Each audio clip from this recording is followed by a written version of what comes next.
Olá, alunos, tudo bem com vocês? Eu sou a professora Maria Eduarda, professora de História do CEJA de Americana, e hoje estou aqui para falar com vocês um pouquinho sobre a Revolução Industrial, tá? Então, nós vamos falar sobre essa importante revolução da história, certo? Mas é importante que tenhamos algumas coisas em mente. Nós vamos falar sobre a primeira Revolução Industrial, tá? Hoje, alguns pesquisadores, alguns estudiosos, eles trabalham com a hipótese de que nós estejamos já na quarta Revolução Industrial, né? Então, nós passamos aí pela primeira, segunda, terceira e hoje estamos na quarta. A Revolução Industrial, ela é um evento, um movimento importante da história, só que ela não está parado na história, né? Então, a gente consegue marcar, lembrando lá de novo de tempo histórico e tempo cronológico. A gente consegue marcar cronologicamente essa é a primeira revolução industrial, mas historicamente ela tem um alcance muito grande, né? E diversos desdobramentos, tá? Então vamos lá. Estamos aí falando da primeira revolução industrial. A primeira revolução industrial aconteceu na Inglaterra na segunda metade do século XVIII. Então teve início em 1760 e o seu fim aí em 1820, 1840. Importante salientar que começa na Inglaterra, mas depois ela vai se estender por outros países europeus, tá? E apesar de ter acontecido principalmente na Europa, ter ocorrido principalmente na Europa, ela vai ter impactos, ela vai ter consequências em outros países, inclusive aqui no Brasil. Tá? A gente já vai ver o que a Revolução Industrial, essa primeira Revolução Industrial aí inglesa, vai trazer de mudança ou de começo de mudança aqui para o Brasil. E o que a primeira Revolução Industrial aí, ou o que a Revolução Industrial como um todo, ela vai acarretar? Transformações econômicas, políticas, sociais, culturais, no trabalho, na forma de produção de trabalho. Então, as transformações são diversas, certo? Então, lembrando, estamos aqui falando sobre a primeira Revolução Industrial, e a primeira Revolução Industrial ela tem início na Inglaterra. E por que na Inglaterra? Porque a Inglaterra aí, ela detinha algumas características, alguns fatores que promoveram esse seu pioneirismo inglês, né? Então, ela tinha alguns fatores que estavam contando ao seu favor. Quais eram eles? Então, vamos falar aqui de 3 fatores que eles contribuíram para o pioneirismo inglês. O primeiro deles era que a Inglaterra ela já contava com uma burguesia estabelecida desde a Revolução Gloriosa. O que significa isso? O que significa ter uma burguesia estabelecida e o que significa Revolução Gloriosa? Então, a Revolução Gloriosa, ela ocorreu em 1688 e ela marcou o fim da monarquia absolutista. Então, desde 1688, a Inglaterra não tinha mais como sistema político uma monarquia absolutista. Então, ela não tinha mais um rei, uma rainha absolutista, tá? Por exemplo, na França, a monarquia absolutista vai cair pela primeira vez, porque depois ela vai ser restaurada e vai cair uma segunda vez, mas ela vai cair pela primeira vez, essa monarquia absolutista, só com a Revolução Francesa, em 1789. Então, vejam só, precisou de 111 anos para a França alcançar aí esse patamar político que a Inglaterra já detinha, né, há um bom tempo atrás. Então, isso significa o quê? Que não é que a Inglaterra não tivesse mais uma monarquia, né? Porque nós sabemos que a Inglaterra tem uma monarquia até hoje. A Inglaterra tem uma família real, uma rainha até hoje. Mas significava que eles não dominavam mais de forma absoluta o país. Eles precisavam aí dividir o seu poder com o parlamento, certo? Esse parlamento sendo ocupado não apenas por nobres, mas também pela essa burguesia estabelecida, né? Quem que é a burguesia estabelecida? São as pessoas que têm dinheiro, né? E a partir aí, conforme elas vão ocupando posições políticas, elas podem interferir tanto econômica quanto politicamente para que os seus interesses sejam atendidos. Então, ter essa burguesia estabelecida, no caso aí quase há 80 anos, né? antes do início da Revolução Industrial, foi um fator extremamente importante para o pioneirismo inglês. Aí, além da burguesia estabelecida, a lei dos cercamentos de terra. Então, o que foi essa lei dos cercamentos de terra? Ela designou que terras comuns fossem cercadas e transformadas em pastos. Então, todas as terras que eram de uso comum dos camponeses, né? Mas elas não tinham, o camponês não tinha o título de dono dessa terra, por isso terra comum, elas foram sendo cercadas e transformadas em pasto, tá? No caso, pasto para as ovelhas, muito importante também aí para a Revolução Industrial, porque a indústria da tecelagem é uma indústria muito importante para a Inglaterra nesse momento, né? Inglaterra será uma grande produtora de tecidos. Então, com esses cercamentos de terra, os camponeses, eles não têm mais aonde produzir os seus alimentos ou de onde tirar a sua renda. Então, o que vai acontecer? Um número grande de camponeses vai ser forçado a deixar a área rural e partir para a cidade.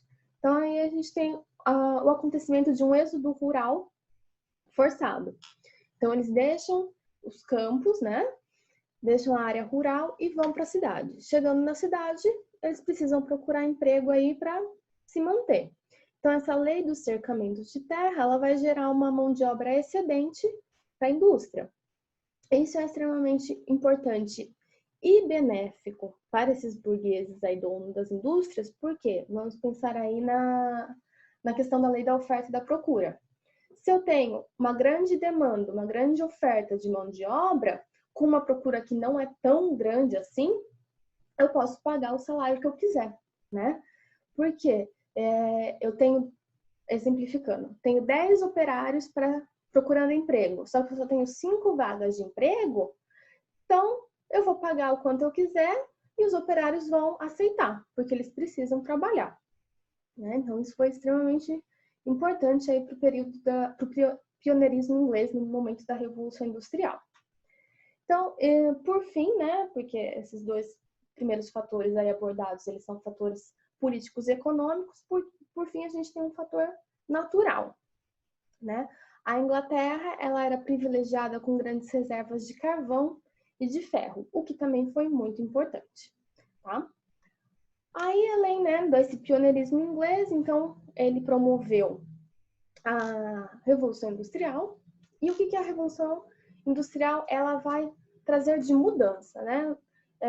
Lembrando sempre que uma revolução, seja ela qual for, Revolução Industrial, Revolução Francesa, Revolução Russa, ela recebe o nome de revolução porque ela promove mudanças, né? Então, para um acontecimento histórico, para um evento histórico, ganhar o nome de revolução, ele precisa promover mudanças. E quais foram as mudanças, então, promovidas aí pela Revolução Industrial? Mudança do processo produtivo. Então, a gente tem a transformação da manufatura em maquinofatura.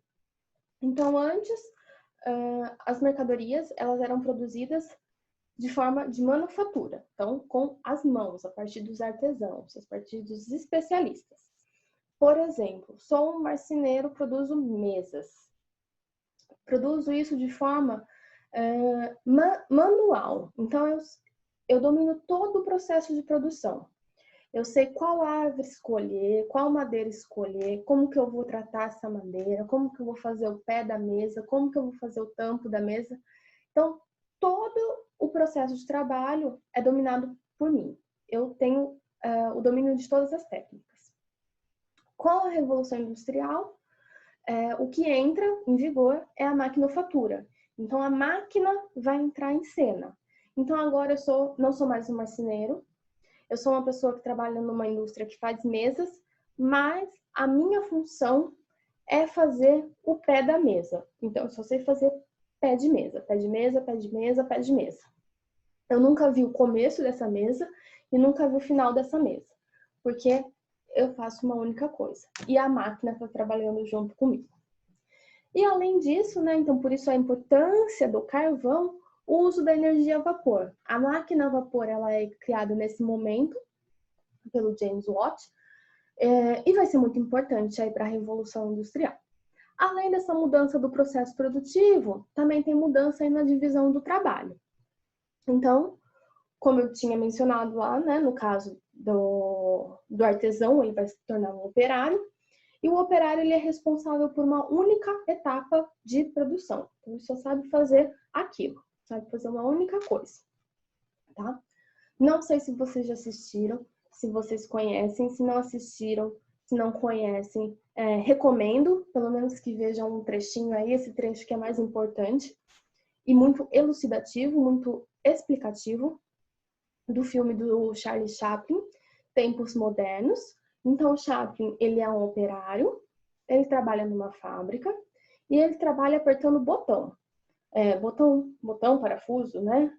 Trabalha ele apertando. E ele faz o mesmo movimento. Então, tem uma cena aí, tanto quanto longa, assim, tem um período de tempo legal para a gente conseguir perceber isso, onde ele está ali trabalhando, só apertando parafuso, apertando parafuso, apertando parafuso.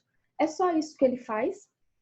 E quem dita o ritmo de trabalho, né, a velocidade que ele precisa trabalhar, é a máquina. Então, ele precisa seguir o ritmo da máquina. Ele não consegue nem estabelecer o seu próprio ritmo, né? Então, são movimentos repetitivos num ritmo ditado por uma máquina, certo? Então, né, quais são as características desse trabalho?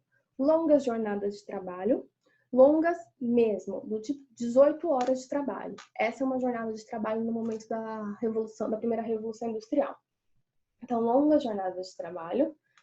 Todo mundo trabalha, homem, mulher e criança. Não tem a questão do trabalho infantil ser crime, ser proibido. Não existe. Mulher está grávida, 9 meses está trabalhando. Tá? Então, longas jornadas de trabalho.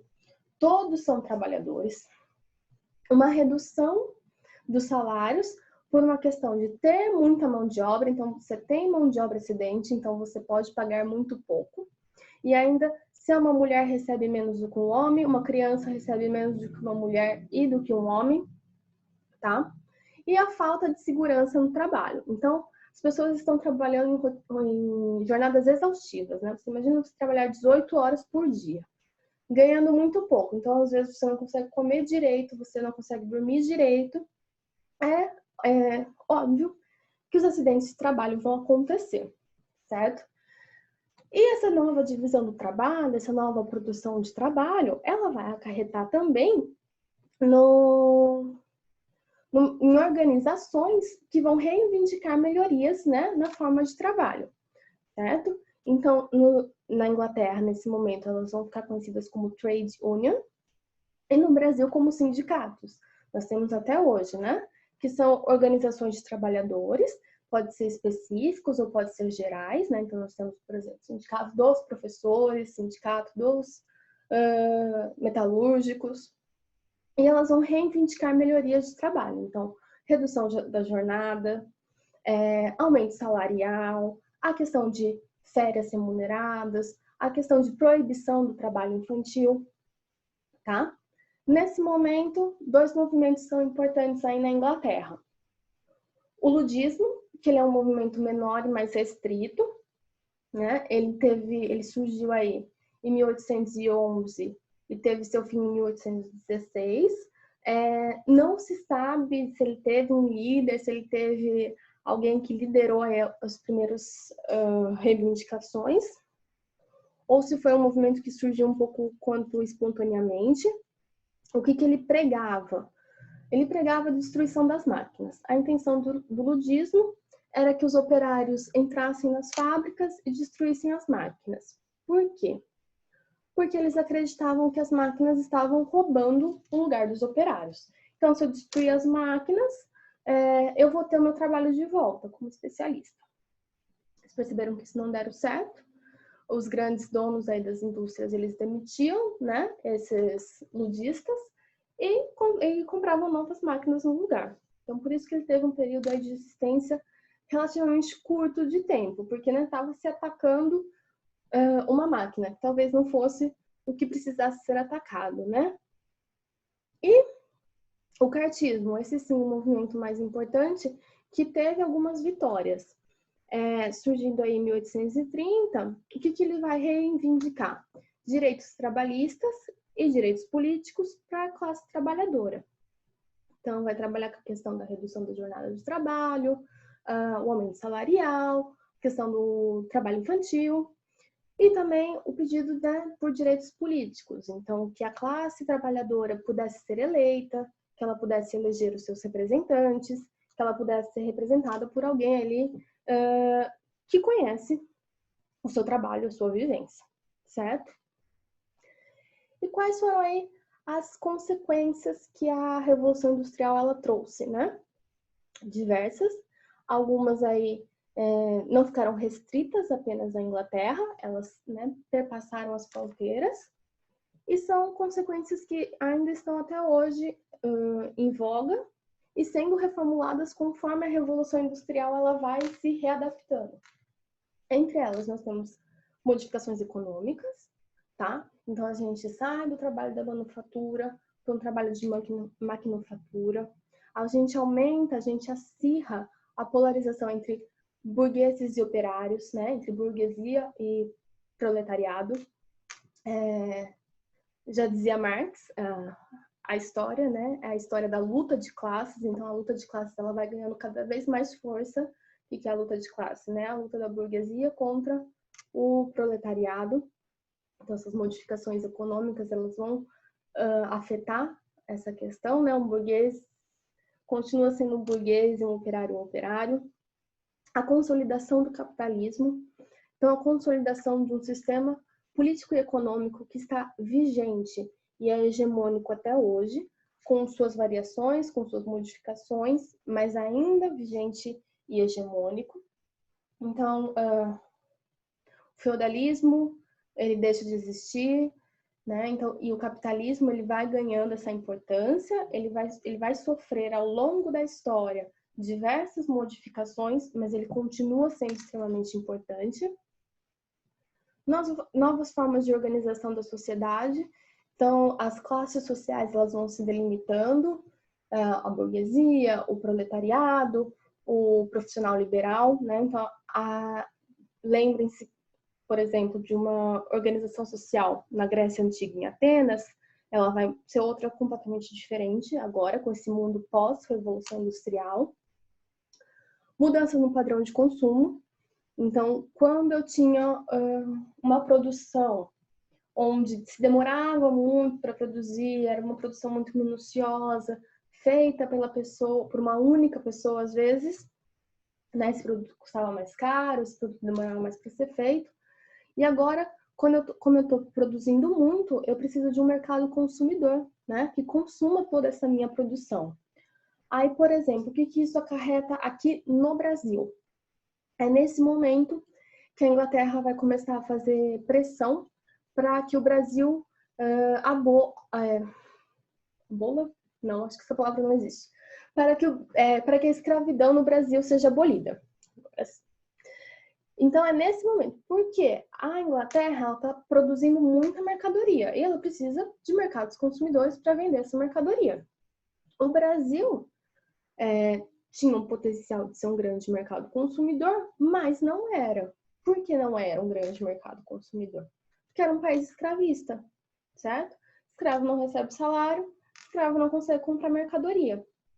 Então, qual é o interesse da Inglaterra? O interesse da Inglaterra é que o Brasil, né, no caso, que foi um dos últimos países aí a abolir a escravidão, que ele deixasse de ser um país escravista para se tornar um mercado consumidor para a Inglaterra, tá? Então, nesse momento, a gente vai ver uma luta, uma tentativa de domínio de mercados consumidores, né? Os países que vão se industrializando, eles vão fechando os seus mercados para si e eles vão procurando novos mercados consumidores. Essa questão da Revolução Industrial também, ela depois vai decorrer numa segunda onda de imperialismo, de colonialismo, né? Do neocolonialismo, que aí vão ser um movimento no qual esses países industrializados, eles vão correr atrás, eles vão atrás de países que são fornecedores de matéria-prima, certo? Eles vão procurar países que sejam mercados consumidores, então consumam as suas mercadorias, mas que também lhes forneça matéria-prima, certo? Então, é importante a gente perceber que a Revolução Industrial, ela promove mudanças, não só, por exemplo, na Inglaterra, mas numa lógica muito maior, né? Histórica, política e econômica, certo? E aí também a questão das alterações no meio ambiente. Então, a gente começa a aumentar o nível de poluição, aumentar o nível de degradação ambiental. Se a gente for ver alguns gráficos que estão disponíveis, a gente começa a perceber que o aumento é muito grande de poluição e de degradação ambiental a partir da primeira Revolução Industrial.